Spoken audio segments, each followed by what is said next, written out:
Patreon.com/Duckfeed.tv. Out! For those fireballs, Heartbeat City is taking your call, suffering. Duckfeed.tv.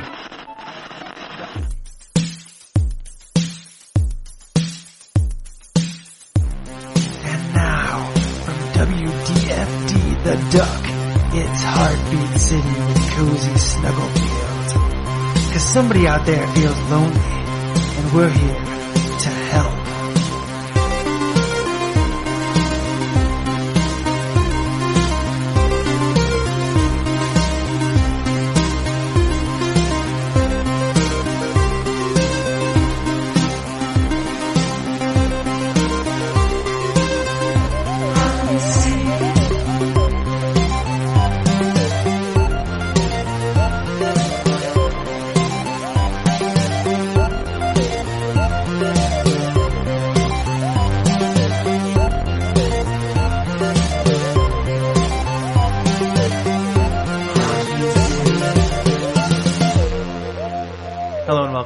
City. This is Cozy Snugglefield. It's raining out there. It's a dark night. However, we're warm. It's here in the studio. We're answering your questions. This week, I'm joined by Jenni Polodna. Jenni is a game developer, podcaster on a show called Clash of the Titans that everyone should check out. And you can find her on Twitter at HorseWizard. Jenni, welcome to the studio. Thanks for having me, Gary. Absolutely. How's your drive up? Oh, it was fine. It was a little scary with the thunder, but the tires were good, so we made it through. That's how it works here. It's can be dangerous, but you get do a cab, you do a lift. Oh, we did a lift for sure. Yeah, absolutely. Smart, more ethical. So we got some questions here. We're going to answer for those people out there who are lonely in Heartbeat City. Go ahead and get us started here with the first question from an anonymous listener. Hey, so how do you talk about the act of sex without either sounding like an immature 13-year-old or some sort of medical clinician? Thank you. Yeah, how to talk about sex without sounding like you're a kid or like you're a doctor. Jenni, what are your thoughts on this? I have some thoughts on this. I think one thing that is important that probably not many people think to do is, and I'm assuming that this person is talking to their partner about sex, to have better sex for the relationship, is my guess. Yeah, so I think one thing you want to do is find out your partner's preferred terminology for their own genitalia. Mm-hmm. Yeah, absolutely. There's nothing worse than being taken out of a moment by some kind of term that in some context might seem all right, or to some people rather, and it sounds silly or insulting or gross, to an individual. Yeah, because some people are going to lean more towards the medical terminology end, and some people are going to want to be more casual when talking about sex. Casual or specifically ribald. Some people, the kind of the slang terms that might be initially seem like not best practices might be someone's preferred terminology. I agree with that. I think also it's important to have that conversation not in the moment. Absolutely.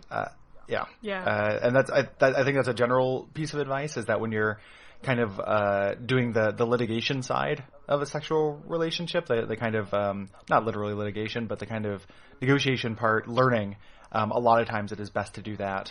Yeah. Just old school Hollywood rules, all clothes on, at least 3 limbs on the floor. Yes. Yeah. No, absolutely. But you push your beds apart for this conversation.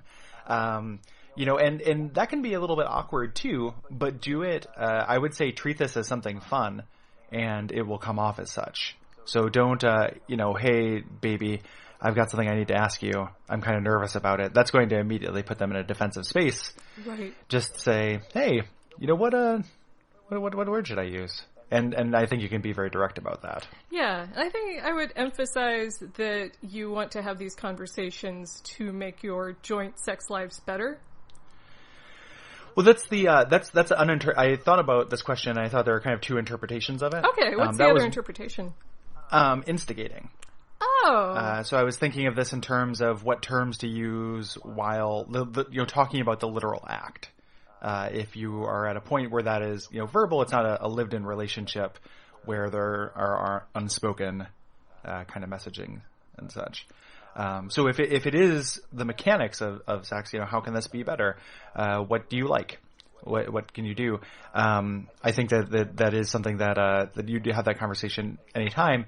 If you're instigating sex and you want to talk about the act, that is very relationship dependent on where you're at. And I think that that's something where you need to be more explicit and direct, even at the risk of being awkward, the earlier on in a relationship you are.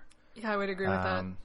Yeah, so if you don't know, don't know someone's boundaries, and if you don't know your own boundaries, just say, is it okay if I do this, and be explicit in whatever terminology, probably leaning towards a medical terminology, just so there's no misunderstanding. If it is early on, you can also, if it's an instigation thing and it's early on, you can say, if something has progressed, you can also kind of just update and say, like, is this okay?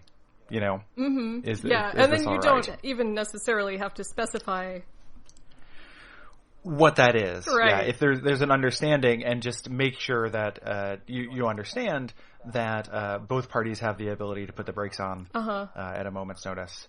So for instigating, I wowould say that to your point, like as far as I want to say workshopping, but that's not very romantic. I like it though. For workshopping, have that conversation out of bed, find out the preferred terminology, and then at that point, once you know the preferred terminology, I think that you'll feel a lot less awkward if it is old Hollywood rules, like Hays Code rules. And you're not in the moment, you're not flustered or embarrassed. I think there are a lot of, when you're talking about the verbs of sex, there are a lot of kind of neutral terms. There's a scale. Like there is a scale from, and it'll be lewd, we're all adults here, the show airs late at night, from, like, for example, cunnilingus to the general go down, right, to the explicit, like, and let your imagination go crazy. Like, a lot of slang terms or just kind of metaphors, things like that. And doing that kind of middle of the road as well is also pretty good advice. I think most sex acts, not all sex acts, because as you get more specific, they get, sometimes there's only the slang, but most of them do have kind of a middle of the road neutral term that is also a safe bet, I think. Yeah, I would aim neutral. Yep. But still talk about it. Definitely. Talk about it in a fun sense. Like, this is a fun conversation, assuming that, you already have done this, and this is something that you both enjoy. Like, this can be a really fun conversation.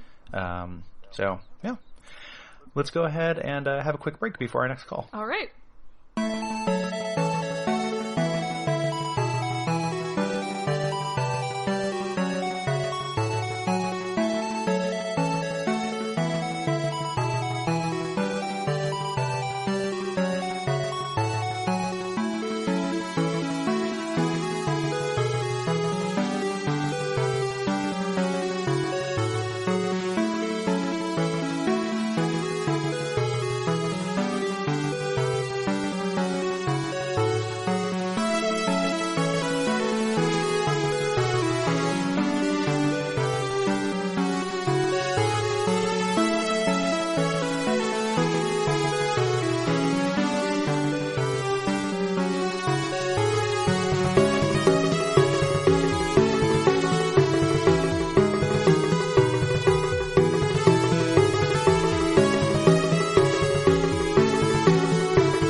Hello, Gary, long-time listener, first-time caller. I'm calling because my partner and I recently converted our relationship to a polyamorous one, And I know that you yourself don't prescribe to that sort of lifestyle, and that's fine. But I was curious, as someone who doesn't prescribe to that lifestyle, how soon into a flirtation or something like that would you prefer to know if the other person is in a poly relationship? It's been a little awkward being out there and trying to gauge when I should bring it up and, dealing with all that. Occasionally they find out I'm with somebody before I tell them, they get upset or, that kind of thing. So, yeah, if you could just give me your advice on when I should bring that up. I don't want to get a tattoo on my forehead, but, just trying to figure out the best way to handle that. Thank you so much. Sincerely, Lonely in a Crowded Room from San Diego. Bye-bye. All right, and this is interesting because this is not I'm not poly, but I appreciate this perspective being considered because this is a concern that I have not thought of that people who are in polyamorous relationships would definitely have. Yeah, I being mono I also had the privilege of not having to consider this either. Yeah, absolutely. And ordinarily on this show, we try to have people who have expertise in the issue, but since this is specifically aimed at monogamous people, I thought that this would be a good one to answer. What are your thoughts on this, Jenny? I don't know how you feel about this, Gary, but I would like to know as soon as possible, basically, because if I am a monogamous person potentially looking for a single partner for long-term things, then we're basically in deal-breaker territory. Yeah. Absolutely. I can't. It's not something. It's something that I have tried to dally with, and it doesn't work for me. For me, it is setting myself up for heartbreak. So I would like to know as soon as possible. But I think that one of the nuances to this is that, if you are flirting in a bar and it is kind of a harmless thing that is not going to go anywhere, sure. you can come off like a real weirdo if you, if you smile at your waitress and then she smiles back and then you say, just so you know, I have a partner at home and we're into an open thing. So that's a difficult thing to navigate. And I think for that, it's very context dependent. If it is something where you are explicitly, out and about searching for partners, like you are at a bar, you're looking to pick somebody up, or very obviously if it is a dating profile situation, I think this should be top of the pops. Like everybody who's going to approach you should know. Yeah, don't bury that particular lead. Yeah, put that on Front Street 100%. If it is incidental flirting that happens out in the world, that's trickier. I don't think there's a right answer for that. The right answer is when you think it might be possible that it's not, that it might go somewhere. And it's definitely before anybody exchanges hotel card keys or, anybody gets invested, even if it's not, obviously no one is very few people are falling in love in this situation. So it's not about protecting their hearts. It's just about protecting their time. Right. Exactly. So just, even if somebody gets, you're flirting and somebody sits down next to you and like you can tell, if you can tell when someone is flirting with you at all, hopefully down to your individual kind of sensitivities, you can tell when somebody is seriously flirting with you and when it might snowball into something. I would say around the time that somebody says, hey, would you like to go get a coffee sometime? Yeah. Or even, depending, hey, let's get out of here. Or like, do you want to get out of here? Where are you staying? Are you just in town? Like there are kind of questions that feel like they might be leading to something that is a flirtation that is more of a casual thing. I get, and I'm thinking specifically for that angle, just because if it is somebody who's looking to add, they're polyamorous and they're looking for an actual partner, then tattoo this on your forehead. Like this is something you don't want to, and this is a difficult thing. Right? Like I've talked to people, I have friends who are poly, and it's just a thing where they've met people the same way that I will see people who I think are interesting, find out they're poly, and it's like, well, that's a deal breaker, and it kind of sucks because this person seems really interesting. The opposite happens as well. Yeah. They'll see, but it's just better to know in advance. So I would say, as in a relationship or looking for somebody to add to your relationship context as soon as possible, or if you're specifically out trying to pick people up, and if it is incidental flirting at the point where it seems like it might go somewhere. And similar to last question, I think you can make this kind of fun I don't think it has to be like a deposition. No. Kind of thing. You know, you can say, hey, just so, like, maybe casually bring it up. Say like, hey, my girlfriend did this. We have an open thing. Mention your partner and then bring up that's actually you're not doing anything untoward. Yeah. That's tricky too, though, because that sounds like such a line. Yeah, and if you're bringing it in, on purpose, then I feel like it's going to be hard to not come off as basically anytime someone says my girlfriend. Sure. That's yeah. with whom we have adult play. And we are allowed to have adult play with other adults. Wink. That is a weird feeling. I wonder if, and this is something that people who listen to our poly, you write in with your experiences or call in with your experiences. But I also wonder if this is something that's easier if you go out with your partner. It actually might be. Yeah, and then you don't have to say I have a partner because you clearly have a partner. Yeah, who can sign off on it. It doesn't mean that the two of you are going home to the same bed if that's the idea, and that's part of the permissions that you have set up. But they're there and they can, then there's nothing under the table. So. Yeah, this all sounds good to me. I would add that if you're mono, I could imagine being at a point in my life where I were only interested in casually dating and not a potential long-term relationship. And at that point, dating poly people wouldn't be off the table. Mm-hmm. So it depends on the person and where they're at and what they want, and be respectful of their time. Yeah, absolutely. And keep in mind that nobody, and this is something that comes up all the time on this show and will continue to, is that nobody reads minds. And in general, I favor being open and verbal about almost everything. Mm-hmm. Use your words.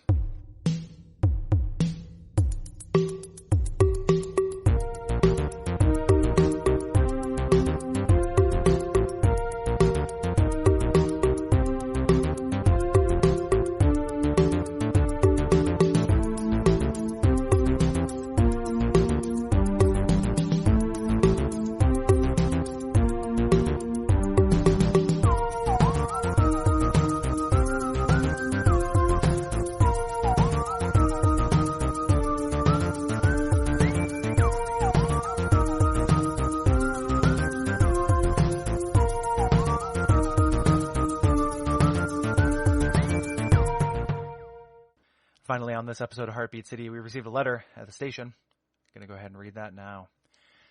Back in 2015, I got a divorce with my wife of 4 years. It was hands down the most painful experience I've ever been through. I still struggle with it daily, and I think it's because the majority of the relationship felt like such a sure thing for both of us. We were so into each other, we worked well together, and we had a lot of great times. But it went south. It got hurtful very quickly, and it wasn't a clean break at all. Since then, I haven't attempted to date anyone, and have passed on a few opportunities with some really cool people. But it just seems irrational to assume that a new relationship would work out when the one that felt perfect at the time ended in so much sadness. I never want to be the kind of person who keeps repeating the same mistakes. I also enjoy a lot of the benefits of being single. I get to use my time exactly as I want. I never get into arguments or negotiations with anyone, and I'm not particularly lonely. The fact that I like to have a lot of time to myself was consistently an issue in my marriage and with my past relationships. This often makes me think that perhaps I'm just the kind of person who should always be single, and there's nothing wrong with that. But I also can't shake the feeling that perhaps I'm letting my life slip by. Maybe I'll regret not having somebody to be close to when I'm older. Maybe I'm being overly risk-averse because of a bad experience, and it's preventing me from finding somebody who would be great for me. I'm of two minds about it, and I don't have much guidance on what's considered normal here. Everyone I know who's had a divorce started seeing people shortly after, and they certainly didn't wait 3 years to even go on a date. Did you ever feel this way about your own divorce? Thank you for reading. Signed, Anonymous. There's a lot here. There is a lot here. So, Gary, as the one of us who has had the divorce, do you want to go first on this one? Sure. So I did, after I was divorced, I did immediately start dating afterwards. I had a girl crazy period of about a year before I got into an actual relationship. So that's one experience. I don't I also had a very different kind of divorce that was very amicable, and the marriage had cooled down quite a bit. So there was an element of being separated before we were separated to that relationship. But the same way every person is different, every combination of people is different as well. Right. So that won't necessarily map on to Anonymous's letter here. And that's what worked for me. And I have no regrets about that period, but it's not going to work for everybody. So one of the things just kind of working from the bottom up with the letter is to jettison the idea of normal. Oh, yeah, 100%. Yeah. Yeah, is the point of this is just that everybody respect and be aware of the diversity of people, and then as individuals, and then also how that multiplies when you have couples. No dyad is the same way that no person is the same. Yeah, absolutely. One thing that struck me about this is the idea of having to find somebody now so that you're not lonely when you're older. Mm-hmm. And I know that nobody can count on anything in this world, but my dad hooked up with his current girlfriend. I think he was about 70. And there's a whole cluster of him and his dancing friends who are all in their 70s and 80s and go out and hook up in random configurations and sometimes find long-term things. So I don't think it's something that if you're happy being single now, I think you can probably change that in the future if you decide to. Absolutely, yeah. In all spheres of life, in most spheres of life, too late is a fiction. Mm-hmm. You know, it is probably too late for me to become an Olympic level athlete. Uh-huh. But it isn't, if I break that down to the things that I would like about it, it's not too late for those individual components. So, even for people who, there are people who are elderly who cannot find romantic love, but they can also fulfill needs in other ways as well. And often you can actually find the thing. It's very rare the instance of life where too late is actually a factor. Yeah. That is another thing I was thinking about this letter, is that we tend to have a standard idea of what constitutes a relationship. Mm-hmm. You meet somebody and you're like 100% in that relationship and you're cohabitating and it has to be this whole thing. And there's actually no law in the books that says a dog can't play basketball. Mm-hmm. Absolutely. Yeah. There's no governing body for this. Absolutely. So, that kind of plays along to there not being a right answer or normal for this. My instincts for this is that if, when you're happy being single, not that you should date or seek romance exclusively because of being unhappy. That's not a great motivator. I'm unhappy being single, therefore I'm going to try to find a relationship. Right. But being happy, because that's got its own set of problems. That has a lot of problems as well. And this is all something too, and I want to make this clear, is that everything in this letter I relate to. I am somebody who is aware that you can find love late in life, but I'm also somebody who's had anxiety, about dying alone in a cute way, not the way that everyone dies alone. Dying alone in a sense of just in the sense that the anonymous letter writer is talking about. I relate to that. I also relate to the feeling of letting your life switch by, go by. Mm-hmm. Like that this time that is good, productive time in your life, not sharing it with somebody makes it less than. I understand that feeling, even if I don't necessarily think that's correct. I get that emotional impulse a lot. Right. And I guess, is that coming from inside, or is that entirely like comparing yourself to other people and just what you feel like society is telling you ought to be doing at this point in your life? For me, it comes from inside. Okay. For me, it comes from wanting to to share stuff. Wanting to have this, and even though, like all people, I like the same way with the letter writer, like I'm of two minds about it, because I also appreciate my own time quite a bit. So I understand both, but for me, it comes from within, like just this feeling of wanting to share the cool things I get to do and wanting to have somebody there for the uncool things I get to do. Like there's an impulse for that. Yeah, I totally understand that. Yeah. So there's not a great answer for that other than I think that you're not doing anything wrong. If you're happy being single, don't force it because of a feeling of societal pressure or anything, and when you say that you've let some people who were cool kind of slip by, if you weren't driven, at that point to pursue them, you weren't driven to pursue them.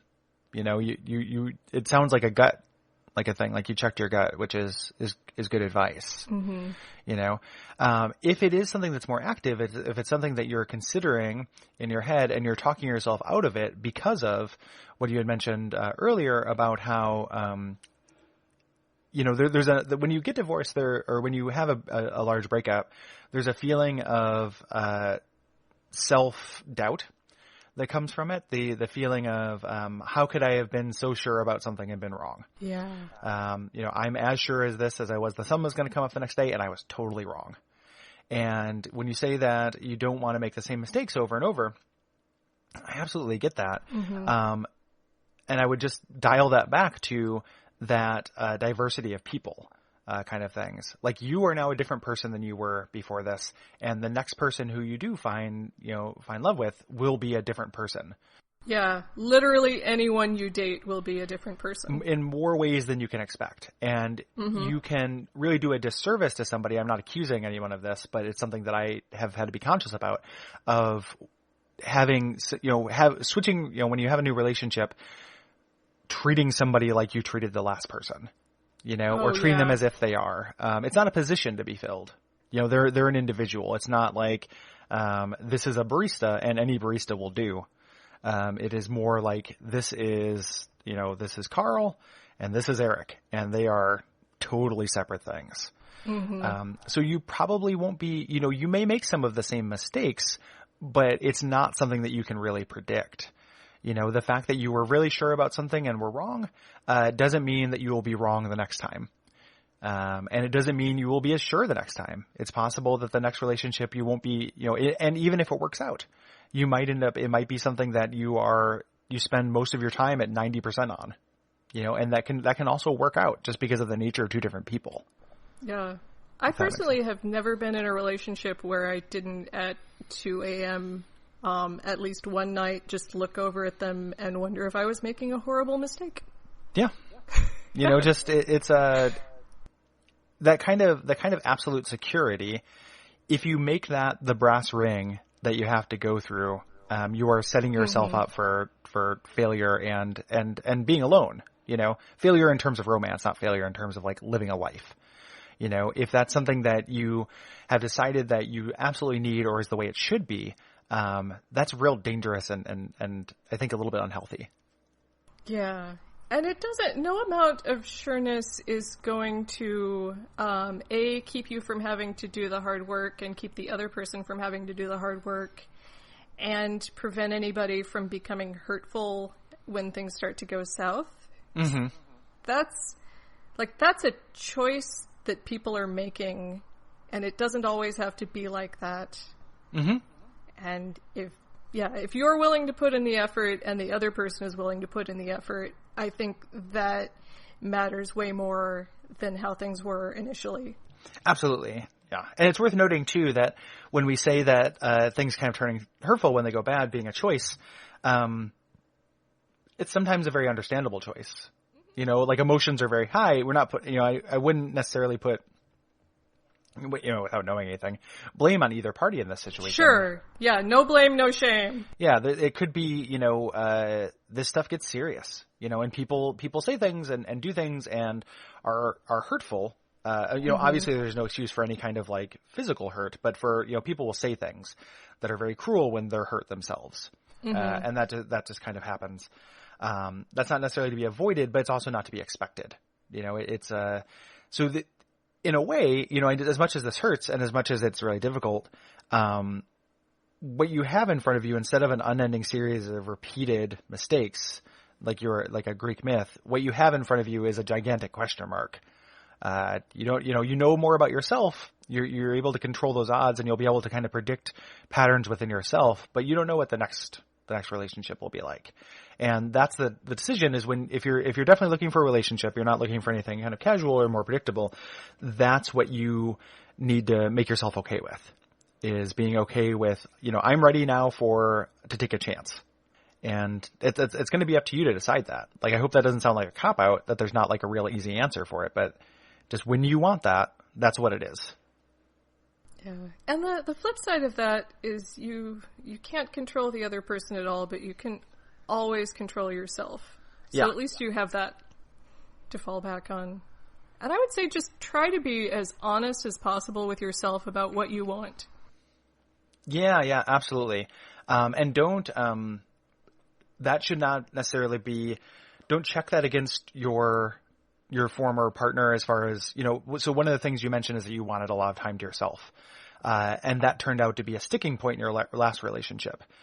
What that is information to move forward. It doesn't mean this is a flaw that I have to account for in the next relationship. It means that I need to find somebody who is compatible with that. And they exist. They absolutely exist. They 100% exist. There are girls, boys, non-conforming. There are people out there of any type who are just need as much time to themselves as you do. And now you know that. You're armed with that knowledge. So you can go into it. And to your point, Jenni, when you say you can control yourself, if you meet somebody who ticks a lot of boxes but needs constant companionship, then you have that decision. You control yourself. Like, you get to decide, is this my need for this kind of isolation or kind of alone time, is this something I'm willing to give up? Is this an elemental part of my being, or is this something that I can move on? And you get to decide that. Like, you have that information now, and that's the best. The best thing that can happen out of any relationship ending is knowing yourself better and knowing more what you want, like what your things are that you need better. I agree 100%. So you got that going for you. Definitely wish you luck. I'm sorry that you went through that experience. It is very hard. Like, I was very lucky to have a good divorce, but it doesn't mean that it wasn't really difficult. And I know that can be really tough. But don't, you're not letting life slip by. You're not doing anything wrong. There's nothing, you're not being abnormal.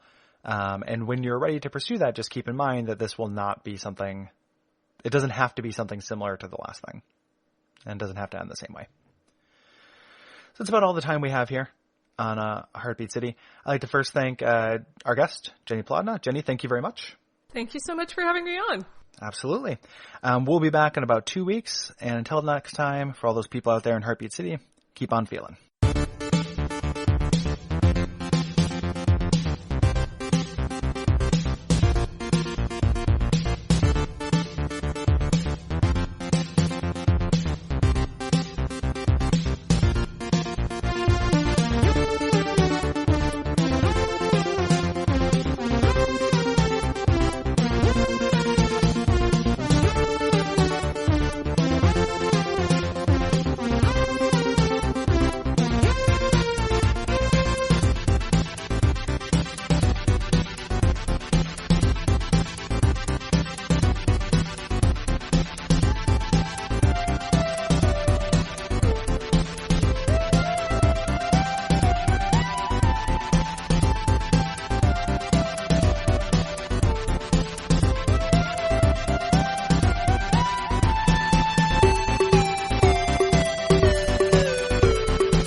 Heartbeat City is intended for advice only and is not responsible for the consequences of following any such advice.